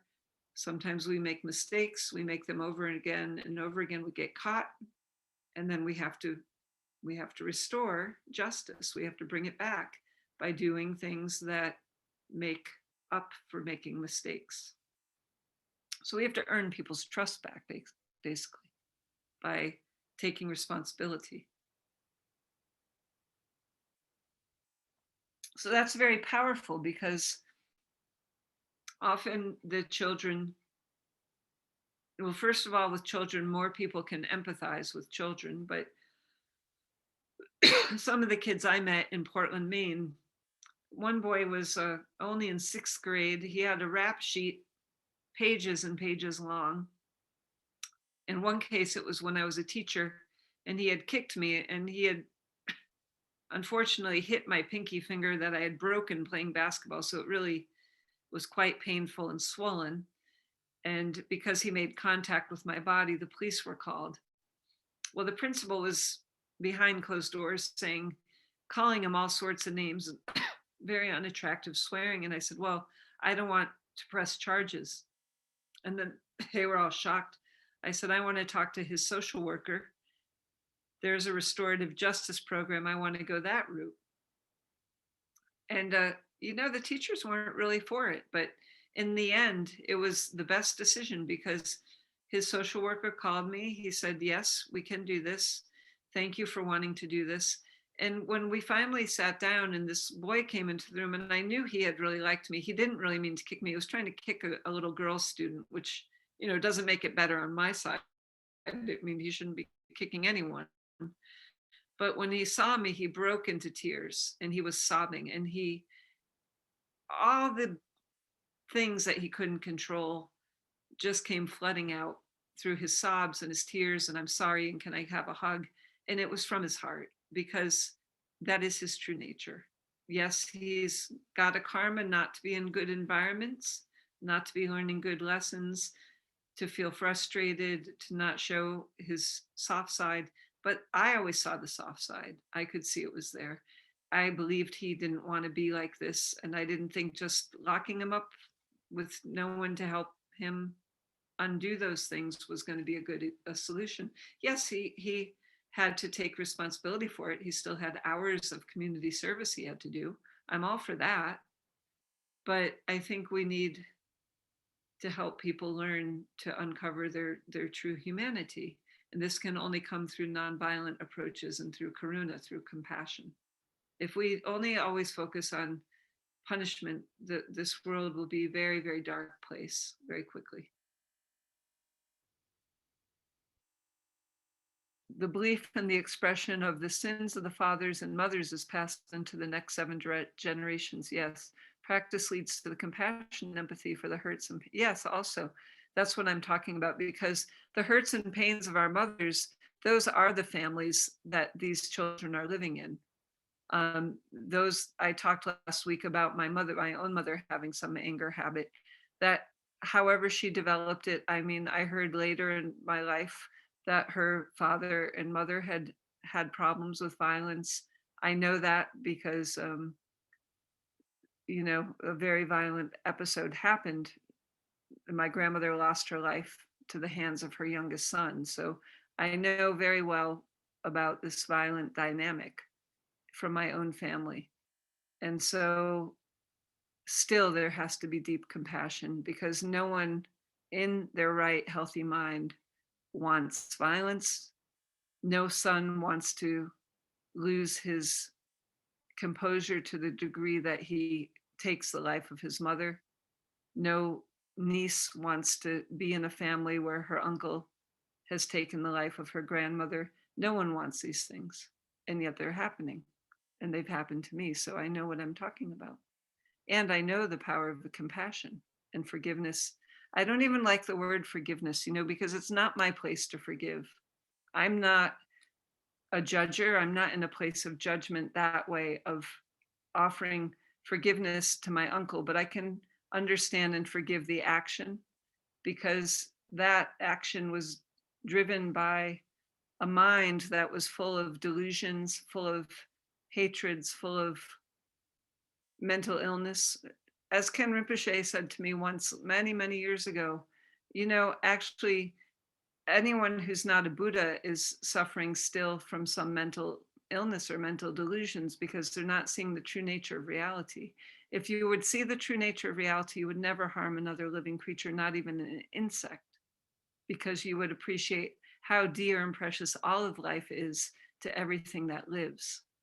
Unfortunately, we're not living in such a world where all of life has that kind of insight.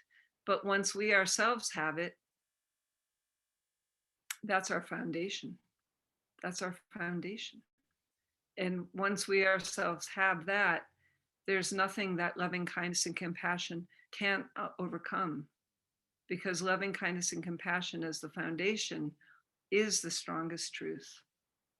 So nothing can shake us from it. And once we stand on that, that's when things that we tend to call miraculous can start to transform and happen. That's when beings like His Holiness Dalai Lama can start to appear. That's when movements like Satyagraha of Gandhiji can start to rise up, and how a nation that's colonized by the most powerful country in the world at that point of the UK, how the Indians could overthrow that colonial mindset through the power of ahimsa and karuna. So the potential of loving kindness, of compassion, infinite immeasurably, empathetic joy, and equanimity, these are the strongest forces on earth. These are the strongest forces of the mind. And so these are why they're called the 4 immeasurables. And this is why we do mind training, Because if we take these on, these are the things that will make the lasting difference to our own life and to countless lives of others. I think some other question came here. Let's see.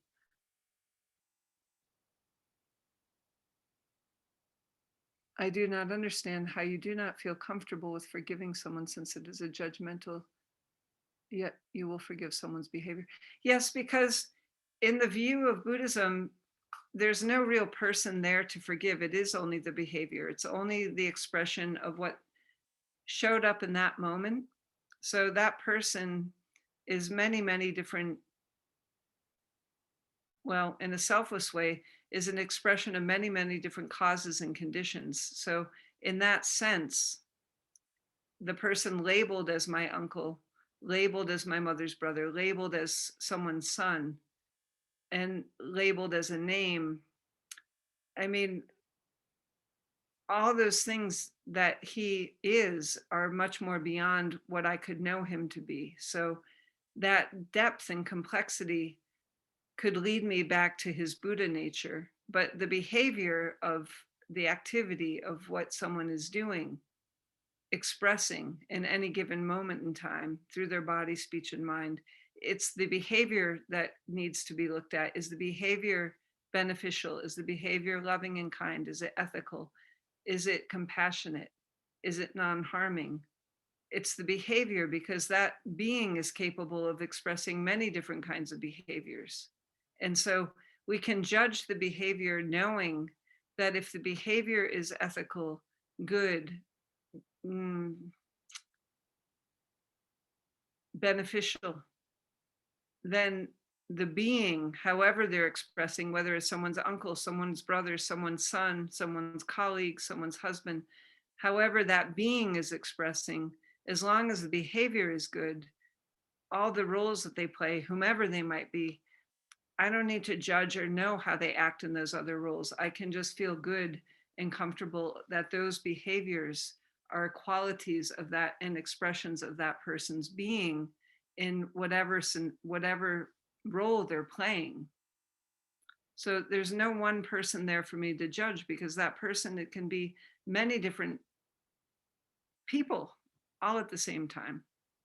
I don't mean this as like multiple dimensions or universes, but we all play different roles.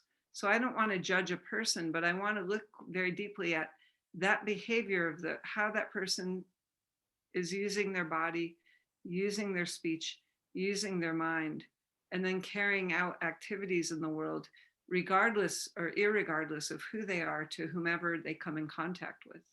Be they a friend, an enemy, a stranger, those are only labels. Someone who's been a friend, if they like my example, throwing the bowl, it's only an example, never did that, but the example, I could have been a friend to those people in that class, but then they might have labeled me an enemy if I had thrown something at them and hurt them. Instead of being their friend, instantly they would have labeled me an enemy. And before I had walked into that room and we even decided whether there were going to be a term of friend or enemy, we were just neutral, we were just strangers. These are all just labels that our mind's putting out there on people. So it makes no sense to try to judge a person or create a label, but to first observe the behavior, to see deeply, how is the person speaking? How are they acting? It's an expression of their mind. And if it's kind, if it's beneficial, if it's good, caring, genuine, then it doesn't matter if you know the person's name or what they believe in or what nationality they are or what political party they're a part of. If they are presenting in a nice way, and that's your experience, and they're benefiting through their body, speech, and mind, what more is really needed to know? So in that sense, I'm only also judging their behaviors. I'm not trying to judge. The Buddha said in the end, because of the selfless nature of how things exist, how beings exist, it's not good to try to label or forgive a person, because the person by themselves doesn't need, the person's essence is Buddha nature. There's nothing to forgive there. Their essence is already pure. They might not know that, they may not be acting that way, but it's only through their ignorance, the not knowing. It's only through behaviors of not beneficial behaviors that create problems away from knowing the Buddha nature. So to forgive someone is actually making them into something that they're not. It's a little bit deep. I don't know. That maybe is not that helpful. Tenzin, I really appreciate your answer there. It seems to me that this point brings up a good point in my mind that when we look at someone in that way and we label them, boy, we're going completely against our own practice, because we're taking this very multifaceted, diverse individual collection of attributes, and now we've reified it into one thing, passed judgment on it, and and labeled it as bad. To your point, when it's only really this one action is bad, but it actually, turning it back at ourselves, it shows that we're trying to cling. We're trying to first label, cling, and reify this action. So boy, I thought that was just Exactly. an excellent description of forgiveness of the action, and not of this thing we falsely reified. Well, thank you, Dave. That's very good. Thank you for sharing that. That's exactly it, and that's what we do over and over and over again. And that's why it is so difficult to come out of samsara, because that labeling is the beginning of the ignorance. And then as soon as you come and start to move into ignorance, you're in that realm of the samsara, because then there's going to be the desire or the liking. And then as soon as that's there, there's also going to be a disliking at some point. And that's just what keeps it going round and round and round. And as soon as you can let that go and just meet scenarios with awareness, with open-hearted awareness, just resting without the attachment, you're creating so much freedom and so much possibility for that whole interaction, because you're just not putting any kind of expectation on it.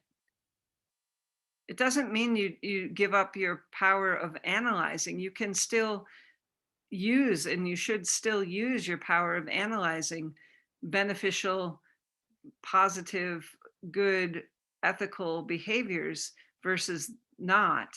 But you're seeing the behaviors, not the person. The person, all living things, is a Buddha nature by its essence. Okay, one other unrelated question from these conversations. Do you know of a book, a bilingual Tibetan English mantras and chants that you might recommend, which also includes insights as to the meanings underlying them? Okay, I don't have a book, but I did create a good resource on Om Mani Padme Hum, and I sent that to David, and I don't think, because he's not here with us, I'm going to ask him to send that out to everyone. I created it for this class. We're not going to get to it tonight because I see now we went in another direction, but that's okay. We're discussing Om Mani Padme Hum even through this. This is the power of the compassion. I found some good resources and put together a sheet on just Om Mani Padme Hum, of what each syllable means, and then the benefits of saying and chanting the Om Mani Padme Hum. That one I've been doing for decades now, and it's totally wonderful because it's there for every situation. It really even saved my life one night in a car spin out. Really like wonderful, powerful practice of Om Mani Padme Hum. So David will email that. I'll ask him. I think he'll have everyone, all the participants' emails, so I'll ask him to send that out to everyone who's here, or at least put the link up maybe on your Bodhi Mind, and you can capture it from your Bodhi Mind website. But in terms of a book, I'm not that familiar with it, but I will check it out and I will come back to you, Caleb, okay? And to everyone, I'll try to see what is out there. What I can say is sometimes on YouTube, there's some good chants, and sometimes they have the Tibetan and the English meanings, but I will say we'll start with that one worksheet on Om Mani Padme Hum, and then we'll go from there. Om Mani Padme Hum is one of the oldest and means um, something like hail to the jewel in the lotus, which is, again, the jewel is the compassion aspect of our practice. Verses 1 through 7 would be the compassion aspect, the bodhicitta, the altruistic mind. And then the lotus would be the eighth, the emptiness, the awakened mind, the wisdom of emptiness. And when those two come together, that's the connection of the Vajra, indestructible, the mind that can never be shaken out of connecting through wisdom and compassion. Or as Rinpoche used to say, they're like wings of the bird. You know, with if you just had wisdom view of the emptiness, you might become very cynical and brittle and intellectual about things. But on the other hand, if you just had compassion, you might become so overwhelmed by all the suffering in the world that you couldn't do anything. You might feel like, oh, there's so much misery. I bring compassion, but I'm, like people who get compassion burnout. So that's why you need both together, wisdom of emptiness with the compassion, understanding deeply the nature of the reality, and then the altruistic bodhicitta. Then you can just work with everything and you can really meet anything and maintain your mental composure with a warm, genuine heart that then can really be beneficial for others. And of course, it goes without saying, yourself, you're absolutely always benefiting from this kind of practice. There's no doubt about it. We don't even need to mention that. But I do, because sometimes say, well, why about all the focus about others? But it's like, because it's so rich and so good that you don't worry about, you stop thinking about yourself completely, which I think was the Buddha's point. You awaken to a place where what's right to do, what's clear to do, and what is the brings the most joy to do is just your nature now, because the Buddha said that really is our nature. It's just that it's like the sun, it's like the sun in the sky. It shines equally on everyone. It doesn't care what you've done or how much money you have or what nationality you are or how old you are or whatever. It gives its warmth equally to all things. And the heart of enlightenment is like that. The Bodhi mind, bodhicitta, gives equally the compassion and loving kindness and empathetic joy without discriminating. So, what could be better than that? And your center is Bodhi mind. So, you have this bodhicitta right there in the title of your lovely community. And so we need others to practice with. And yes, I've given you some extreme examples from my own life, but I'm sure many of you have such, uh, situations, because many people come to the Dharma because of these things. And then what they find is actually there is a way to work with the Dharma, not only to heal oneself, but to really thrive and to really learn new ways of being beneficial and joyful and peaceful in this world, which, yes, it can be a very difficult place, but it's a very good time to practice Dharma because we see the benefit of it. We see in this suffering world today how precious the teachings are and what a great value they are.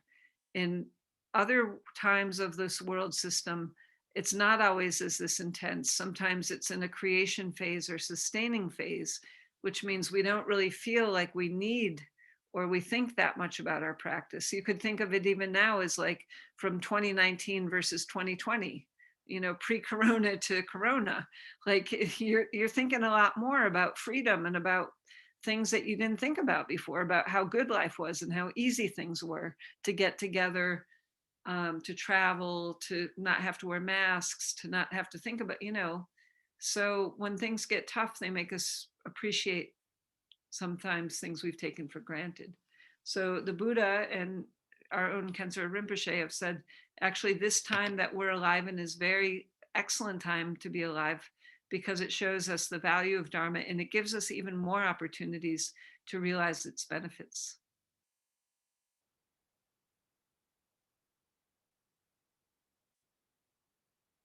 So any other last questions, because we're almost to our dedication time? Any questions or comments?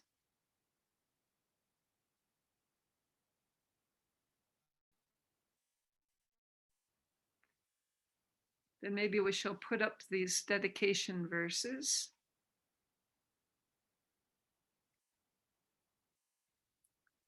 And I'm not sure,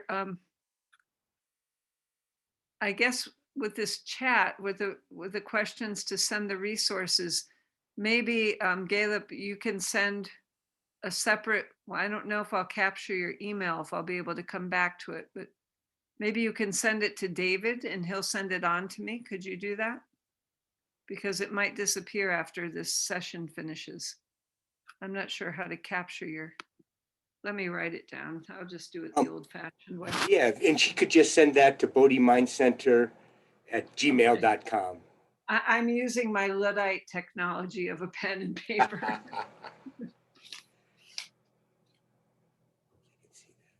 But yes, if she would send the whole thing, maybe the whole request, that would be good. So I make sure I get it all. Send it to Bodhi Mind.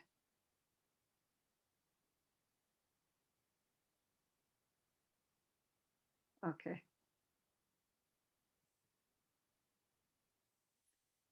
All right. Well, I mean, I hope that not having questions mean that the teaching was clear. It got a little bit deep, but I hope we are all swimming in the deep end together and I didn't lose anyone sinking. I'm going to take that as an affirmative. And thank you all for this time that we've been practicing together. I'm really happy that we have this connection and hope that will continue, and maybe the next time in person, but if not, then we'll continue on Zoom and some other topics that might be benefit to you. So Thank you so much, Tenzin, for taking your time and staying up so late, and your generosity for doing these teachings is so appreciated. Thank you so much. Oh, it's really my pleasure. Really, I love to share the Dharma because it's been so absolutely essential and wonderfully transformative in my own life, and I'm sure it can be this way for others. So I just really rejoice, and it's my pleasure, and hope that all beings can benefit. So we'll say our dedication now. Through this virtue, may I swiftly, having gained Guru Buddha's state, place each and every sentient being, without exception, in that state. Precious Supreme Bodhi Mind, may it where unborn arise, and where born never decline, but increase forevermore. May we all attain Buddhahood for the benefit of every sentient being.